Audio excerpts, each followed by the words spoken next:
these films are both a megaphone for like specific issues, whether it be mental health or, what it's like being a trans woman in Iran or migration in Mexico. Like that's the topics that the films cover.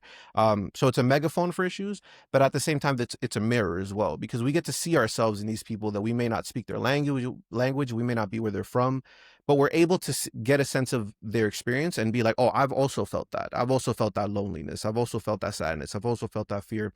And so the other lens is just our way of bringing the filmmakers together, those films together, and the community that we've been building here, to really see through different perspectives and hopefully walk away having more of a shared sense of humanity with each other.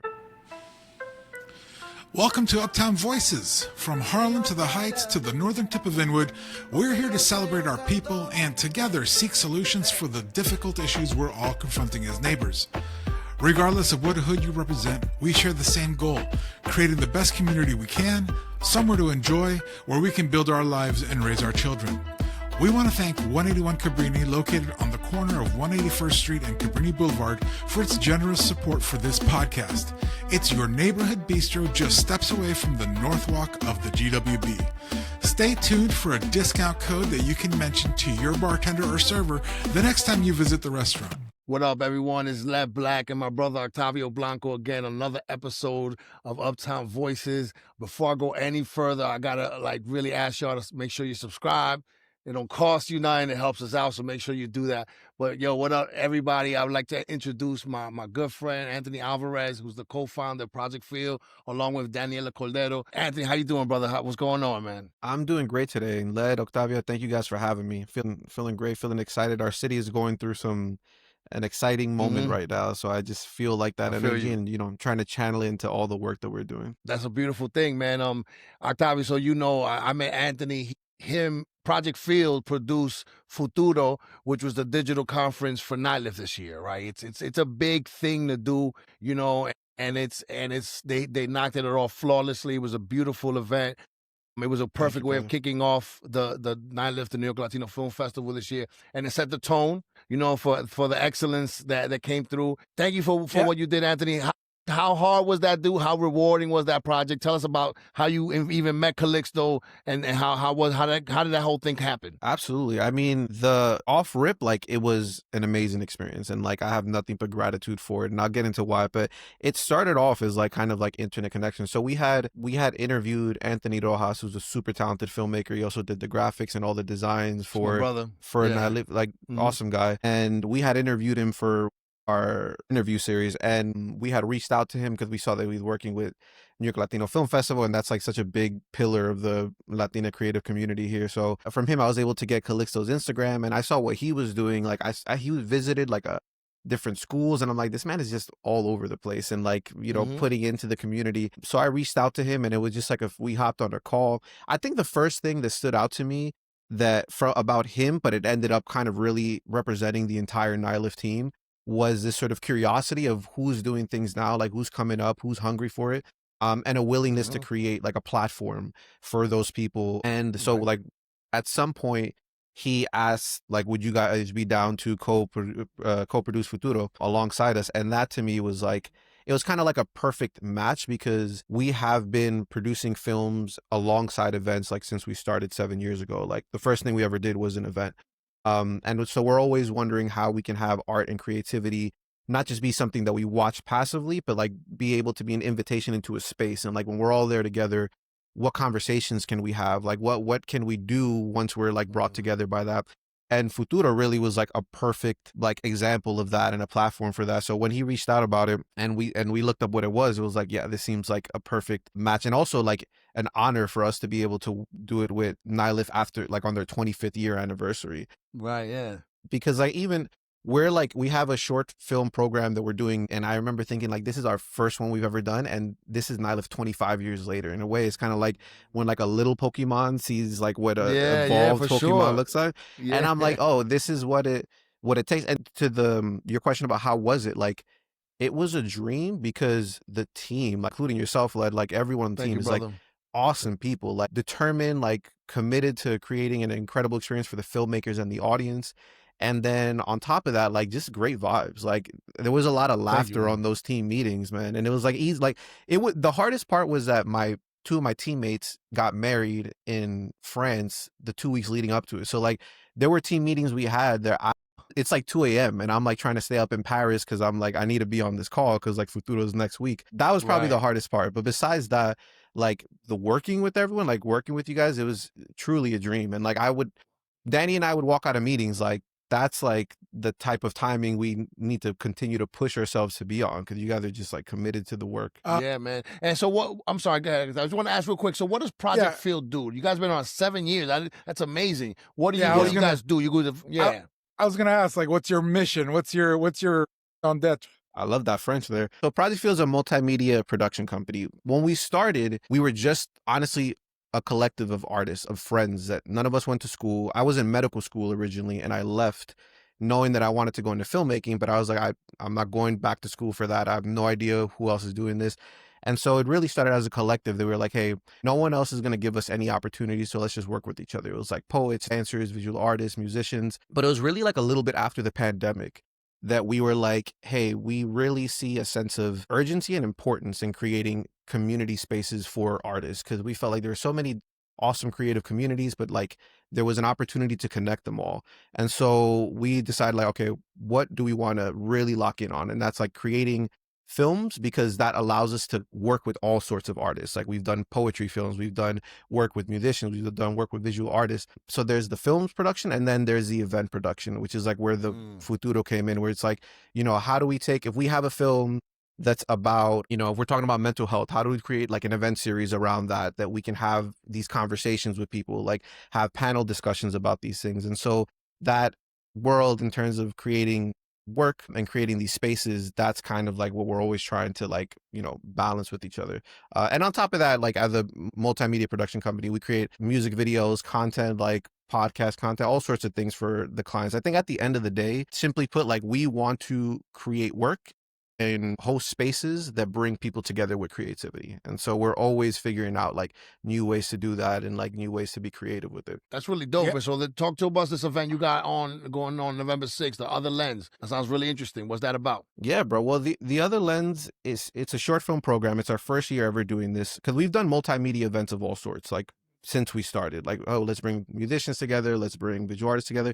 But last year we really like focused a lot more on our film production and like we were able to release a short film directed by and led by the two teammates that recently got married. And that like did well in festivals and it got us flown over to Vegas for the American film market, where we got to learn a lot of the behind the scenes in terms of like selling a film, getting funding for it by, pre-sales and stuff that we had no idea existed until we had that opportunity. So we had that experience. And then this year, because we're always trying to balance like the work that we're creating and the platform that we can be for other artists, we knew that we wanted to reinvest in the community this year after like spending a lot of time working on our own projects. And so the Other Lens was born out of a sense of feeling like as we continue to grow, we want to make sure that we're bringing our community up. And then like as we see everything that's going on in our country, like with this administration, there was a real lack of empathy that we felt that we were seeing in our world, like especially like for our own people, like especially like in New York City and seeing things like ice raids and people responding to it like in a celebratory way. There was just like a real sense of like we're becoming really disconnected as a country and as people. And so we are big believers in filmmaking and storytelling as an opportunity to be able to see through the other lens and like understand people and be able to find a shared sense of humanity with it. And so we're like, okay, let's host this short film program. Let's take submissions from all over. As long as the films are one, of course, like high quality films, like people pushing themselves in their craft and their team, but also that have a perspective. The way we viewed it is like these films are both a megaphone for like specific issues, whether it be mental health or what it's like being a trans woman in Iran or migration in Mexico. Like that's the topics that the films cover. So it's a megaphone for issues, but at the same time it's a mirror as well, because we get to see ourselves in these people that we may not speak their language, we may not be where they're from, but we're able to get a sense of their experience and be like, oh, I've also felt that. I've also felt that loneliness. I've also felt that sadness. I've also felt that fear. And so the Other Lens is just our way of bringing the filmmakers together, those films together, and the community that we've been building here to really see through different perspectives and hopefully walk away having more of a shared sense of humanity with each other. That's amazing. Wow. Thank you. I'm blown. I'll tell you what, I was inspired by NYLFF. When I saw what you guys have been doing and like when I saw some of the films, I was like, yeah, this is like, we're all doing the work in our own spaces to be able to uplift what it is that we want to see more of in the world. And this is essentially just our version of that. I'm kind of blown away by your eloquence and how deep you are. This is amazing, brother. Thank you so much, man. Bro, thank you for having me, bro. Yeah, I'm sorry. Go ahead. No, I think what you're saying is so important. Ever since the pandemic, I think that a lot of people have felt that we don't know each other as a community. We don't sort of inhabit the same spaces. We sort of have become digitalized in a way. I remember one of the beautiful things about the pandemic I remember was that musicians and DJs would host these parties on these digital platforms. And that was really cool. But I feel like now, years on after the pandemic, I feel like we still haven't recovered that sort of like communal sense of being. And I wonder, it sounds like this is in response to that. And so when you talk about the empathy and you talk about the other lens, are you also trying to avoid the echo chamber that we all sometimes sort of find ourselves inhabiting? And how do you do that? How do you think about that? I really appreciate that question because I think about that echo chamber a lot. Like I think about social media. You brought up like what people were doing during the pandemic, and I made me think about, you remember like when at 7 p.m. I think it was every day, like healthcare, we would all like go crazy. I love that. I used to love Bro, that. I remember like getting emotional, like living for hearing that. I live for that. Yeah, live for that. I was like, I just got Cheryl's in my back. No, exactly. As we were taught, like that to me represented kind of like us like really coming together in a way that I hadn't seen before. And you bring up the how like we're disconnected, and I think about how many people live in apartment buildings but don't know their neighbor and don't speak to each other. It's funny because you had a previous guest that I was listening, and he was like, Washington Heights is like the last real neighborhood in Manhattan. And I was like, that is so real, because you go anywhere like downtown, it's like it's just transplants, and there's like It's a I live vibe. here, you live there, yeah, but like that community feeling really is not. It's like more few and far in between. But I bring that up because I think our digital spaces really are just meant to become echo chambers, and like algorithmically, like we are either seeing the things that we like or showing us the exact opposite that is meant to infuriate us, and like that's what it is that we're seeing. And I think that doesn't really help us. I think that it's funny because I remember when I was in therapy, I remember my therapist would say like you live in the gray. Like there's a sense of like you're able to kind of see all these different perspectives, which I think he said it like that's not a good thing. But I was like, no, I appreciate it because I feel like we can't really just draw these lines and say, if you're not on this side with me, like I don't want anything to do with you. I think if there's anything that I believe in, it's that the issues that we see that are bigger than us require us to work together. I think that's why like everything we're seeing with Mamdani right now, it's like crossing over cultural boundaries. It's like creating bridges amongst people rather than separating them. And I think that is what we need more of. And so in regards to the other lens, Octavio, to get to your question, that being able to show films that I promise you your algorithm is not showing you, like, but they're incredible films and like they're coming from all over. That was important to us, and just always bring people into a physical space with each other. Because at the end of the day, like, the platforms that we use are being driven by people that aren't necessarily looking out for our best interests. They're trying to create shareholder value. And that's like, all respect to them, and that's their business, that's their focus. But that's why like I really appreciate platforms like this, because it's basically people coming together and saying like, we are going to, as people, highlight what it is that we value and show people what it is that we think they should know about. And I think that whether we're doing it on these platforms or whether we're doing it in person, that we need more of that in the world. Right. I agree. I've always said you got to bridge the virtual and the visceral, right? It's that's right? a bar. Yes, yeah, you really do. And I like the way you're thinking. So what can people expect? Where is the event? It's November 6th. How many films we talking about, brother? Yeah, so it'll be November 6th, 6 to 9 p.m. at DCTV. So it's in Chinatown, on like right off of Canal Street. The DCTV is a really dope like documentary center. Like they have a theater there. Oh, But they nice. also have like a whole floor where they do like mentorship programs to teach the youth of New York City like media production, specifically That's amazing. documentary stuff. They do some amazing work over there. And it's cool because that building used to be a firehouse. So it's like you walk inside and you see how it's been converted. And so it's just like a creative use of that building. But it'll be there 6 to 9 p.m. It'll be 5 short films ranging from 5 minutes to around 17 minutes. And so we have people come in. We also try to be really intentional with these events. Like, we know not everyone is like a natural extrovert, and we know that not everyone comes knowing other people, so we really try to think about how to curate and design moments in the event where you will be invited to like connect with other people and like have a genuine interaction and like have an opportunity to be a part of an art piece. We always have like an art piece at our events where people can contribute, whether it be drawing on it or somehow designing it in their own way. And so we're going to have that at this event too. So we'll have that, have people talk, and then we'll have the films, and then we'll have like a panel conversations with some of the filmmakers that are going to be able to come, because they're ranging from like all over the place. So we have one that's based in New York, one that's flying in from Chicago and flying in from LA. And then we have an after party after, which will just, honestly, it's more for the, like, I'm just excited to take some shots after a marathon. Yeah, because we've been yeah, working on it for a while. Yeah. That's awesome, man. Well, look, listen. Yeah, I was gonna say I love DC TV. I've been to DC TV a bunch of times. It's a really cool. It's a really cool space. I want to do DC TV Uptown. Led, I've told you this already. I'm going to tell you again. I think we should find a way to buy that old synagogue that's just like broken down. It costs $6 million. We got to raise just $6 million. That's a light $6 million. Yeah. That's a light $6 million. Well, for a building in Manhattan, that is cheap.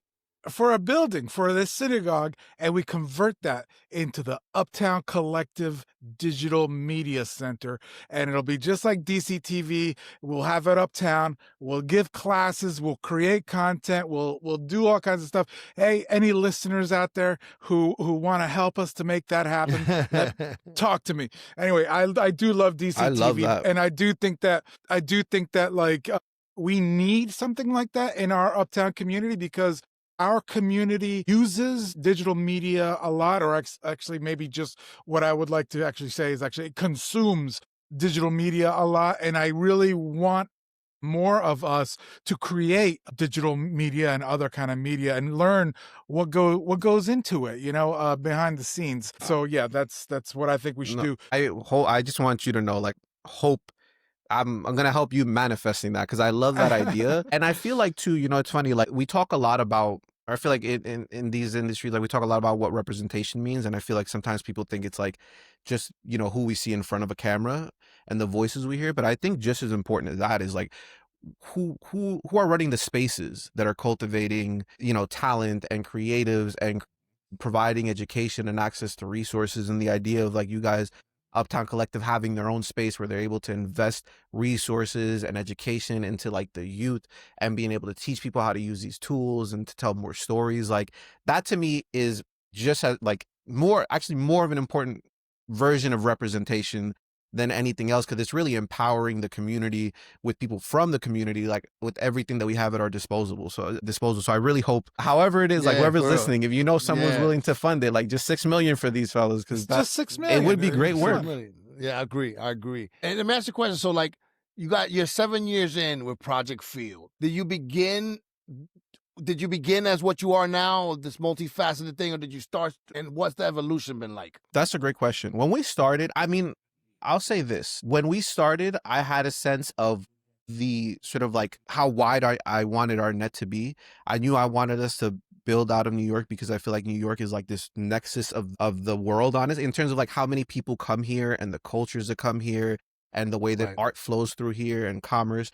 So that was always a goal, to like make sure that we're always rooted in New York. But I think that I think about what are society's biggest issues. Like I think about war, I think about global warming, and I'm like, these are issues that require us to work together, like across the globe. Like there needs to be a coordinated response. So I just wanted to make art that would be able to go beyond our city and our borders and be able to just connect all these places and be able to act as a bridge between people of different parts of the world. And so I knew that I wanted it to get to that point. But to answer your question, I didn't know what exactly we were going to do. It's always kind of been like, we have like that North Star, but what the journey looks like as we're like moving through the world to get there, what that looks like, it's like always been a discovery. And I think too, you know, like I've had to like kind of find peace with like how I feel like I'm discovering this journey, because there are those like entrepreneurs that they're like, oh, they have every single step like like planned out. And I remember thinking like, I feel like I'm kind of messing up because I don't always fully know. I'm kind of moving more on faith and like, and guidance from things outside of me. Like, for example, didn't know at the beginning of the year that we were going to work with the New York Latino Film Festival. Like that really kind of manifested out of my control. Like we were ready for the opportunity, but it's not like we're the ones who put all the pieces there. Right. But then when that happened, man, and like in that room and like talking to those people, like talking to the guests that we had on and to the community that pulled up, and then meeting like the people that were on the team as well as the other filmmakers who were represented in the festival, like I felt inspired. I felt reminded of like why doing this work matters in the first place. And I couldn't plan that. Like that had to happen out of my control. So to answer your question, I told you I'm a yapper. But to answer your question, when it first started, I just knew like, yo, what can we do right now that supports artists? And so it was like events and being able to make the art a little bit more interactive than just like a gallery show, but like having live artists there, having performers there, having like dancers move through an art gallery, whatever it is that we can come up with. But it was, like I said, it was after the pandemic that I feel like we started crystallizing more of like our focus in terms of like, okay, we want to become better filmmakers. And so we want to make films. But a big part of that is like, we become better by bringing in people that are better than us around us. Like by working with people that have, you know, going outside of our immediate bubble, like we get lifted up in a way. You like, what did they like? You're a culmination of the 5 people you spend the most amount of time with. So I wanted Project Field to continue to spend time with people that are doing really exciting things and have like elevated in ways that we're still learning to do, like New York Latino Film Festival. And so that focus has really started in the past few years. But yeah, I say this so that if anyone is building something, you know, I personally feel like it's okay to not have every single step planned out right away. I agree. Like, a big part of the most validating parts of this journey for me have come from finding myself in a moment being like, I don't know how, I can't explain exactly how I got here, but like, thank God that I'm here, and like allow this to be fuel for the tank to keep on going. Cause I think that that is just as important as like trying to plan everything in a world that we can't control, you know? Yeah, I agree 100%. I was thinking about that. I remember like when I was first starting, you know, my personal entrepreneurship journey, right? And I saw a quote. And the quote was like, it was like about Facebook executive or something, but there was a quote behind the guy, and it said like, done is better than perfect. And I was like, yeah, that's real. You know what I mean? Like, because sometimes we do want to have perfection. You chase perfection and you never produce. You know what I mean? So I think I do agree that you find your way. You know, you find your way. So where is Project Field going? What? Well, next after this, like, because we've been doing like on averaging now an event every like 2 weeks. We have like a panel. We have like a panel tomorrow that we're doing with a filmmaker named Sek, who he made a feature film on a $500 budget, and he got selected for Tribeca. And last week or 2 weeks ago, we did a panel at the Lee Strasberg Theater and Film Institute by Union Square with writer, director, producers who like the whole panel was about collaboration. And so we've been doing those leading up to the Other Lens next week. But after that, like, you know, we've been on, and then we had Futuro like just last month. So being able to focus on the events, that's been incredible. But what's immediately next, like, honestly, I just want us to also, you know, continue to produce work. Like, we, as a team, we come up with ideas all the time. So like, for example, tomorrow I'm spending a huge chunk of the day doing grant writing and, you know, looking for funding for these ideas, because we have these films, we have these ideas, and, you know, being able to get the means to produce it. Because anytime we do something, it's never just like, okay, let's do this for us, but it's like, how do we bring people in on this? Like, we have interns now that are looking to learn more, and I want to create those spaces where it's like, you're going to get something out of this. We know so many talented crew members that we've been connecting with through all these events, and it's like, okay, like, how do we get the means so that we can all do something really excited together and have the resources to get it done? Not that we need much. Like I said, I feel like people, you know, you brought up the perfection thing, Led. I feel like a lot of this is definitely a thing with filmmakers for sure, but like the chase of perfection is kind of like, it's kind of like a trap in a way, because you're never going to get there. So like, if you're looking that like, oh, I'll release this when it's perfect, like, you'll never release it then. Like, the goal is done is better than perfect. I really resonate with that, because I see so many people sort of like hold themselves back because they need to reach this thing that it's like, bro, just the act of creating and releasing it. Like once you create it, just let it out there. Like it's not, you're not in control of that anymore. So yeah, so what's immediately next? We have like 3 films that we want to produce next in the next few months. My goal is to be in the New York Latino Film Festival, like having one of them be picked up for That's dope. next year. That's dope. Yeah. I don't, from that, I just want it to be purely off of the merit of the film too. Like, Yeah. like I have love for all you guys as a team, but I want us to earn our way there, because it's really like high caliber films that you guys have there. Yeah, I agree. But working on that, and then honestly continuing, like I would love exactly what you described, Octavio, like in terms of like having a space that you can invest in the community. I would love to, whether we have it or just a part of a space like that. Like we are really big on being able to invest in all the up and coming artists and making sure like that as we grow, we're always extending a hand and lifting people up. So whether it's our own space or whether we're working with, Future Uptown Collective, like DC, like Center, whatever it is, like DCTV, yeah, whatever it is, we just want to be able to make sure that we're always doing the work and like investing into the community. Led, I think now it's time to take a short pause so that we can pay some of the bills. We are lucky to have a great sponsor, 181 Cabrini. It's our neighborhood bistro. Both Led and I are just steps away from 181 Cabrini, and we love it. 181 Cabrini is located right there on that corner of 181 and Cabrini, just steps away. 181 and Cabrini. Just steps away from the bridge. So, yeah, I love it. Led, you and I were there the other night. Yeah, and we also met there for the first time. You and I, the first time we met, we had like lunch there, and it's my local bar now. Like since you and I both live like right around. It's my local bar. I spend a lot of time there. James Lee, the owner, is just an incredible restaurateur. Right, I think he's a great guy. He's super funny, but like the food is on point. So please hit up 181 Cabrini. It is really one of my favorite spots. 181 Cabrini, pull up. That's my spot. Show them love and tip well. Can I ask you a little bit, little nitty gritty kind of business question? Yeah. Are you guys a 501c3 nonprofit, or are you guys something different? Because you mentioned grant writing. And I know that grants are not necessarily, don't have to be given to nonprofits. You can go a different way. But like, I just want to know a little bit about the business structure. Yeah, absolutely, man. I mean, so we're an LLC, technically, but I really actually appreciate this question. I don't think anyone's ever asked me, and like, I think maybe one person in 7 years has asked me about this. So I really appreciate you asking. But I bring it up because when I had left medical school, I was like really lost for a period of time. And I remember I was working at a doggy daycare. And I remember walking around the block, literally just picking up dog. I can curse on this thing or no? Or should I? Yeah, you good. Okay, I, like literally, like I was just picking up dog shit. Like the great dogs, don't get me wrong, but I was like, I'm not where I want to be. Like I didn't leave med school for this. And I found a book on the floor called The Path Appears. I forget the author, but I was like, let me at least take this book. Let me read it. You found it on the floor. I literally found it I found 2 books in that moment. There were 2 books stacked. One was called Creative Confidence, which changed the way that I view creativity. And the other one was called The Path Appears.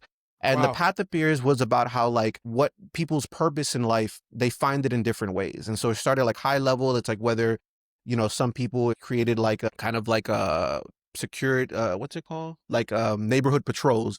Other people created like 501c3 nonprofits. Other people created businesses. Other people like started tour groups. It was all sorts of stuff, like examples of finding your path. And I remember in it talked about like the difference between businesses and 501c3s and nonprofits. And something that I feel like stood out to me was that at times 501c3s are like, can be limited in terms of like how they use their funds. Like for example, the example they gave was like if Netflix or Amazon wasn't profitable, I don't even know till how many years, but they were able, and I'm also not like necessarily a huge fan of Amazon, but they were able to like tell shareholders, okay, we're not going to make money for a long time, but the goal is not to make money immediately. The goal is to build an ecosystem that at some point is going to be able to have a bigger return on the investment.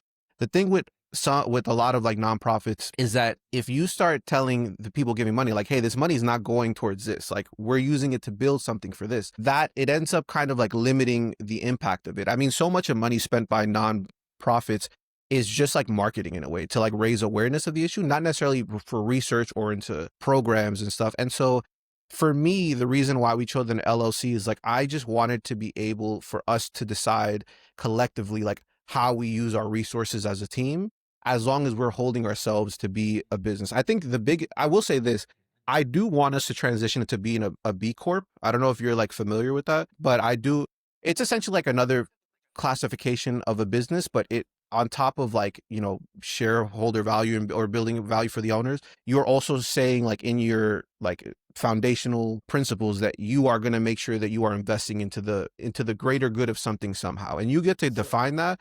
But Octavio, you've heard about it before? Yeah, it's social consciousness. It's a business that is focused on doing something, being a business, but also with a conscience. Let's put it that way. Like that the goal of the business is dual. It's not just to make money, but it's also to improve society in some way.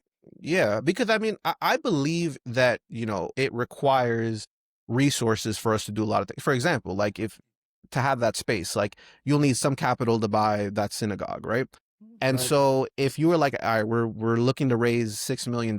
If you have like, if you're a nonprofit or other the people on your board are like, hey, we already have 3 million. We should be using this 3 million for something right now. And it prevents you from getting to that point where you could do more. Like, I just wanted us to be able to have like a sense of sovereignty in terms of how we're using our resources. But it really comes with introspection at all times, like really asking ourselves the hard questions. Like, are we doing this because it's for us, or it's for like us as a team, or for the collective we? Which is why like doing events is so important for me, because it keeps us out of just our heads and like allows us to interact with people and get feedback from people, and be, even like this conversation, like it helps me see where we resonate or where we don't resonate, and like allowing to take that into the goal. Because if everything we do is always with the intention of inviting people to be a part of what we're doing, and if it doesn't feel like that, we're doing something wrong. So I don't know if that answers your question. No, it's a very thoughtful question. And you're very right that like as a 501c3 nonprofit, when you do get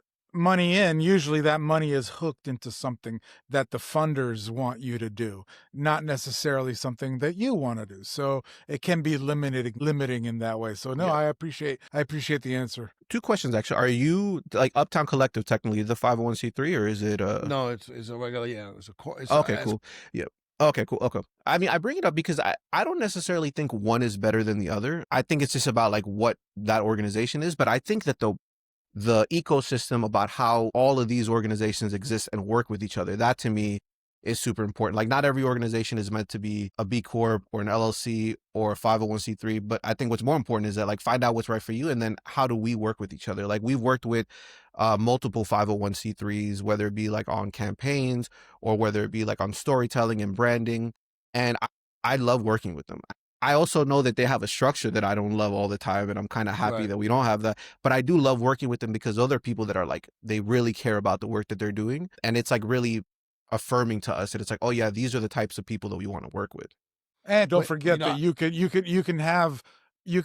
actually can have the best of both worlds. You can have a corporate side and you can have a 501c3 side, and those two will be sort of separate. But the money that goes to your 501c3 will be allocated to whatever the funders want, and the money that you earn through your LLC can be allocated to whatever you want to do. So you can have both. Sorry, Led, go ahead. No, I was going to say, Anthony, so you talked about, you do a lot of events, man. Like, that's a tough cadence almost. How do you keep up? Because again, you're doing a lot. There's a lot of ideation, a lot of execution. How do you keep up with that pace? It's a lot. Bro, it is a lot. I'll say that. You're right about that. But I'll say it's a lot, but we've intentionally have decided, like, we kicked it up this year because, like I said, of a sense of urgency and a sense of like really believing in what we were doing. The people that we work with make it so much. Like, I don't just say that just to say it and like, just say nice things just to say it. Like, it was really motivating working on Futuro this year and being a part of those team meetings. And like for the event that we're doing tomorrow, and we've done a couple events with them, they're like an organization called Filmmaker Friday that was co-founded by Parker Foster, who's a super talented director. And working with him, like, he's so committed to creating spaces for filmmakers, because it's really a lonely journey for a lot of people, and it could feel really isolating, especially like if gigs are not coming in. And so working with people like him that care about creating these spaces, like that kind of makes it easier for us to just keep going, because it's bigger than us at the end of the day. But I will say that it, like, after next Thursday, like I'm definitely gonna have the whole team just sort of take it easy for a bit because it's been like a little nonstop with everything. But yeah, it's the belief in that this is for something bigger than us. So at times that means sacrificing some sleep, rest, regular routines, like momentarily, I'm okay with that sacrifice. Cause like I always think about like what my parents had to go through when they came here. Facts. And like everything my ancestors had to go through. And I remind myself like, it's bigger than me at the end of the day. Like it's okay if I sleep a few hours less than I would have liked today because, I'm building something bigger than me and that matters more. Yeah, I could agree. I couldn't agree more with that sentiment, man. Go ahead, Octavio. Yeah, my question was also along the lines of Anthony Alvarez. I want to know a little bit more about you. Where are you from? Where's your family? It sounds like you made a big pivot in your life from medical school into this, and that must have been just a hugely difficult decision. So like, Yeah, that was I want to rough. know, I want to know a little bit about your like origin story. Yeah, absolutely. I mean, I'm from Queens, so I almost feel like a little imposter on this podcast because I'm not from Uptown. But I did go to school in Harlem though. I went to City College. But I'm from Queens. My parents are both from Colombia. They came here separately and they met here, and so I was raised in Queens and kind of like was just like I didn't know I wanted to become a filmmaker until I was already in college. Like I kind of stumbled my way into med school because I didn't know what else I wanted to do, and I went to I also find Led, you went to Bronx Science, right? Yeah, I went to Bronx Science. Yep. I went to Brooklyn Tech, Okay. Yeah. and I remember being there and I was good at science. And like, I remember my mom be like, just apply for this med program. And I did, and I got in. I'm like, I guess I'll do this because everyone says being a doctor is a good idea. But I remember like being in it. I remember one of my professors, her name was Professor Barrick. We learned she took us on a tour around parts of Harlem, specifically to see to learn about food access or inaccessibility in certain parts of Harlem, and learning about how the patients that you will see if you're serving this neighborhood, how a lot of their issues stem from the lack of food, of accessibility to healthy food in certain areas. And that I remember she taught us about the difference between upstream problems and downstream problems, meaning like, seeing the people that are already sick and treating their symptoms, which is a downstream problem. But like the upstream problem is like, what is the root of people getting sick in the first place? And I just remember that really like sticking with me. And it was a little bit after that I felt like, I just kept asking myself, how do we address these upstream problems? And I felt like art was a really powerful way of doing that like you can make a film like Mad Bills to Pay, for example. That film, that incredible film. You were talking about it like so highly, and then I saw it on opening night. I'm like, yes, I understand. And the people behind the cast and crew, amazing people. Yeah. I bring that up because that film is a story, like a very Dominican story in the Bronx, right? That film now every day I see another festival that is playing at Tokyo, like all over the world, Rome, all London. over the world. That to me is such a powerful example of how like you can make a piece of art with intention and with craft, and that it could go everywhere, and you can have a wide, like a high level conversation with people from all around because this piece of art sort of like ignited that. And I was like, that to me, I believe in art being able to do that, whether it be music, whether it be creating events, but also filmmaking. And filmmaking, I just felt like I want to be a part of having these or creating these conversations of upstream problems. And I want to do that as a filmmaker, as a storyteller, because that was like the only thing as a kid that I ever really resonated with. But as a passive viewer, like my older brother, who's 10 years older, like, he would put me on to like all sorts of movies. Like my best memories as a kid were going to the movie theaters with my parents. Yeah. That to me was joy. Like that to me was pure joy. And so when I left med school, I'm like, that's the only thing that's ever called my name in any way. I just didn't realize it before. I left, and then I pursued, and then I like wandered for a bit, and I just like God really put certain people in my life that really guided me and really showed me like, I don't have to do this alone. Like there are other people I can do this with. And like, even like now, like having this conversation with you two and what you're building and how you guys are a platform for stories and people that you feel like we want to uplift these people. And this, like, it's affirmations to me. Like none of us are alone on this. We're all working together on this. And so how I find myself here, it continues to surprise me at times. But yeah, it's been a long journey of having faith in something bigger than me and trusting in that and enjoying the process while I'm here. So that's a beautiful story, and it makes me think about, how, like you were saying, like we really, like when I was a kid, I would go, there was, back in the days, like Washington Heights had a bunch of theaters. They're no longer here, but we had a bunch of theaters. Down 181st, between St. Nick and Audubon, there could be the Astral Theater. The Astral Theater was amazing because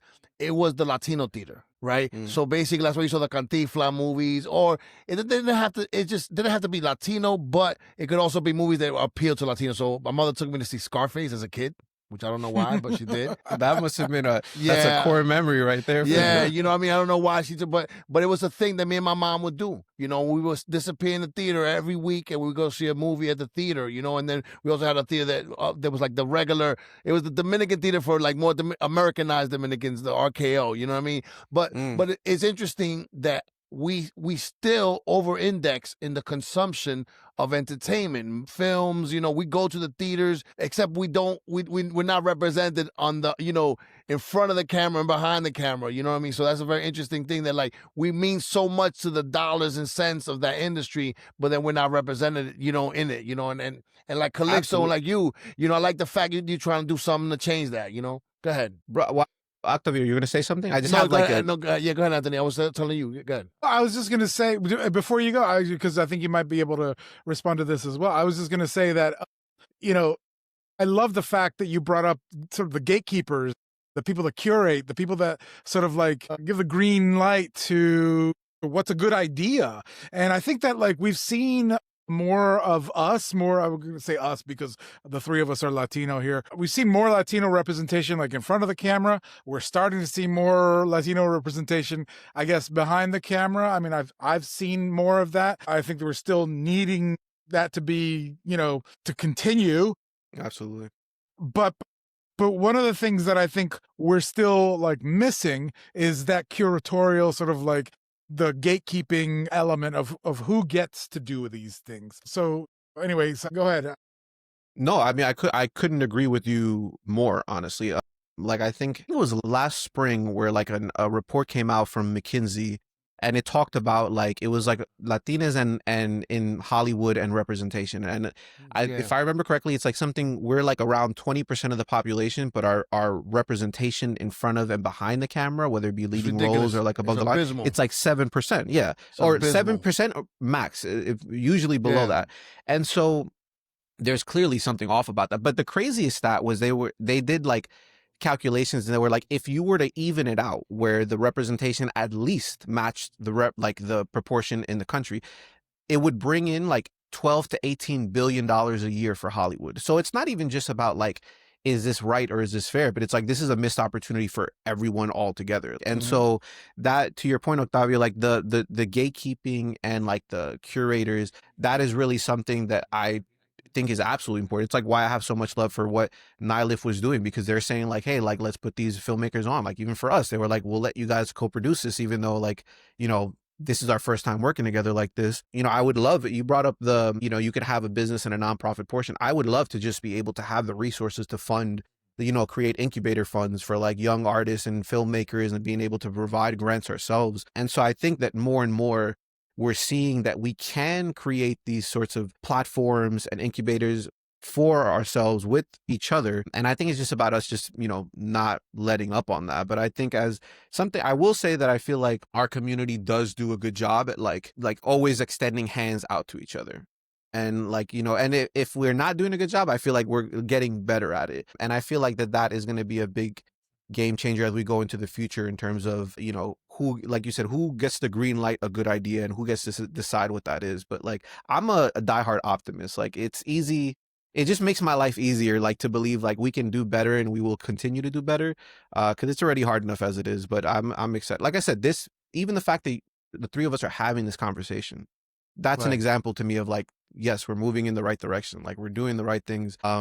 And I'm excited. That's dope. And speaking of moving in the right direction, that's super important to vote. We got say we have to bring forth Mamdani tsunami, right? We need to be we need to get a real mandate, and wipe away all the things that no longer serve us, So what are your thoughts on the election? I mean, I'm right there with you. Like, I remember when I first heard of Mamdani, I remember it was like 2 years ago, I think. It was like before, it was like a while ago, before like there was like a huge awareness of him, because he had a panel with other mayoral candidates or Democratic mayoral candidates on at Brick in Brooklyn. And it was specifically like about how we can make New York City a better city for artists. And I had no idea who he was. And I remember hearing his responses and thinking like, this guy is like, actually, it's so easy to get like to lose hope in like politicians nowadays. But I'm like, there's definitely a different feeling and a different tone with this guy. And I feel like seeing how he's really galvanized people and brought all sorts of demographics, age groups, like professions, all of it together. Like that to me is like really it feels like a once in a generation type of movement. And I feel like anything that gets people to care about what's going on is good. And I think like the worst thing we could do is be like, you know what, I got my own shit to worry about. So like, I'm not concerned with politics. Like we need to be concerned with each other because, you know, our problems are bigger than us. So they require us to come together. And I think that he is really pushing for an actual change that uplifts, you know, the regular New Yorker, like not just the transplant, not just the rich, but like the moms. Like I think about how much the free universal childcare, like how much that would mean to struggling families in New York City. And that to me is like, I'm completely on board with him. I think the one thing though, is that I hope that we as people, we don't like just elect them and we're like, all right, we did our work. Like, no, like there's still work to be done. And exactly. And I think that's another great thing too, because I see so many organizers and creators now that like, I feel like they're making it a point to let people know, like, these are all the organizations you should be tapping into. This is all the work that you could be doing, so that we don't think that it's just like voting someone in and our problems are solved. Like that's just the beginning of everything. And so, but yeah, I'm really, really excited. Like I have a lot of hope for this city. Yeah, I saw an interview with Mamdani that he did on Sunday, and I think it was with the ABC News Channel 7.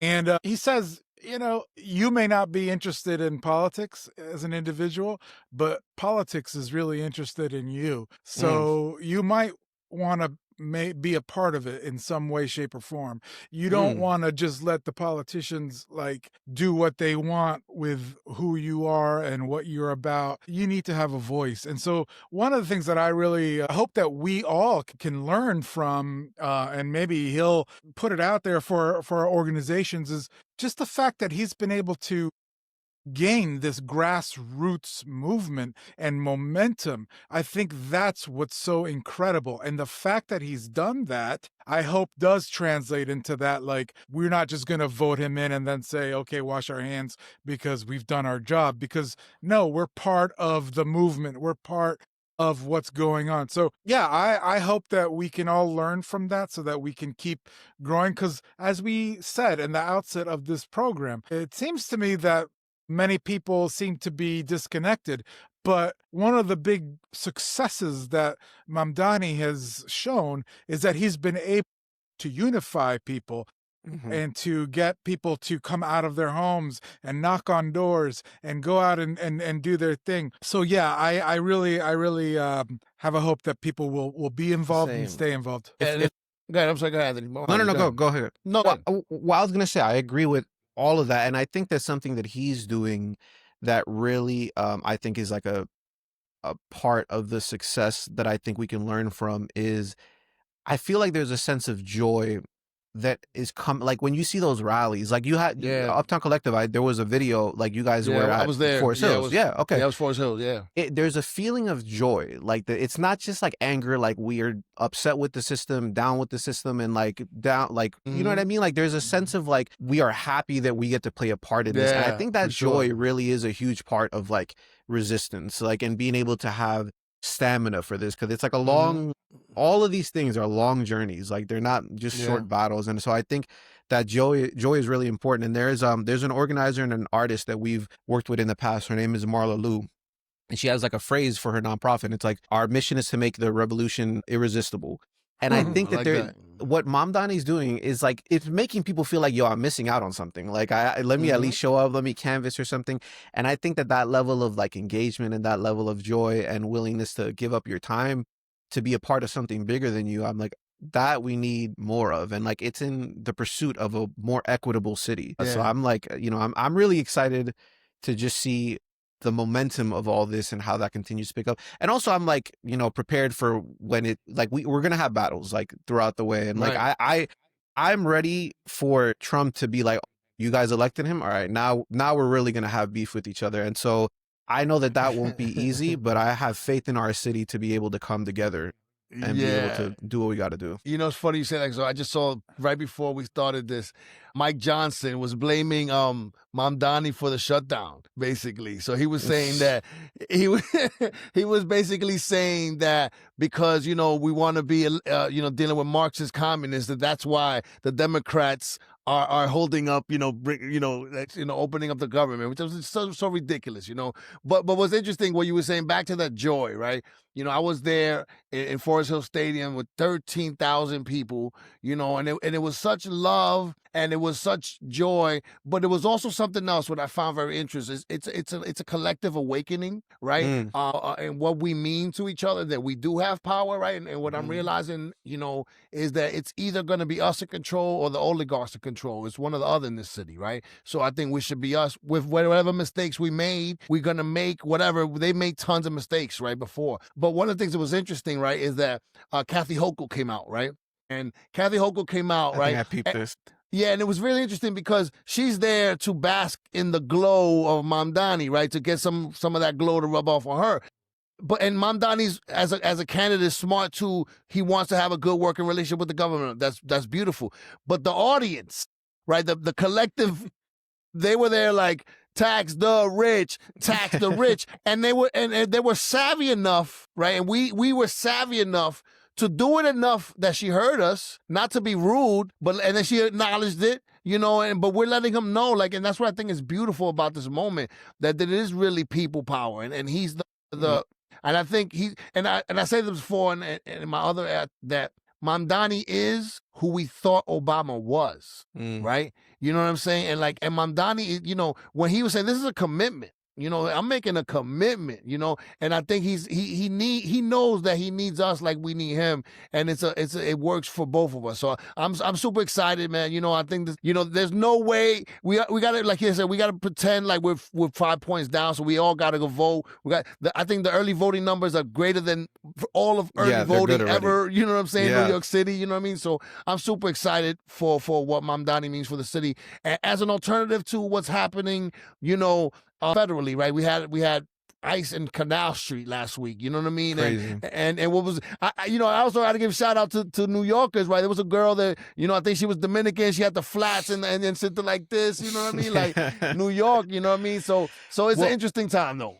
I think that's so important too, that just as people, like, not everyone has to do everything, but everyone could do something at least. And I think knowing like what arenas we live in, whether it's how we're standing up for our values, whether it be in our job or whether it be in our social spaces, churches, neighborhoods, whatever, in our art, because I think we all have some role to play. And I think not everyone needs to be on a stage running for mayor, but that doesn't mean that that's the only person that needs to do something. And I think about that because I feel like something that I worry about, or I think what happens, that like we elect Zoram and he has all these intentions, but he runs into all that is the bureaucracy of state and federal government. And like, you know, we want to see certain things and like it's not as clear of a path that we would have wanted it to be.